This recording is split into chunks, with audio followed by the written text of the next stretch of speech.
Татар автономиялы Совет Социалистик Республикасы турында декретка кул куюга 100 ел тулу уңайына ясаган чыгышында Людмила Рыбакова җөмһүриятебезнең бер гасыр дәвамында барган үсешенә, аның бүгенге көндә ирешкән уңышларына җентекләп тукталды.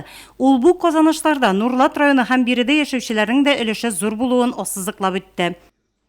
Вы тоже являетесь одним из лидеров именно районов среди республики, потому что здесь трудолюбивый народ, потому что здесь развивается, здесь развитие идет в детство, чтобы расширялся Нурлатский муниципальный район. Бер гасырлык тарихта үз урынын булдырган Нурлат районының үсеш тарихы турында район советы рәисе урынбасары Ильяс Әхмәтҗанов дәвам итте. Бүгенге көндә Нурлат көннән-көн үзгәрешләр кичерүче, яңарып баручы кала. Районда күп фатирлы йортларга, социаль объектларга капиталь ремонтлар үткәрү һәм яңа төзелешләр буенча республика программалары актив рәвештә гамәлгә ашырыла. Шулар хакында район башкарма комитеты җитәкчесенең инфраструктур үсеш буенча урынбасары Рөстәм Габдрахманов чыгышы тыңланды. Биредә шулай тагын бер мөһим мәсьәлә балаларның җәйге ялын оештыру турында сүз барды.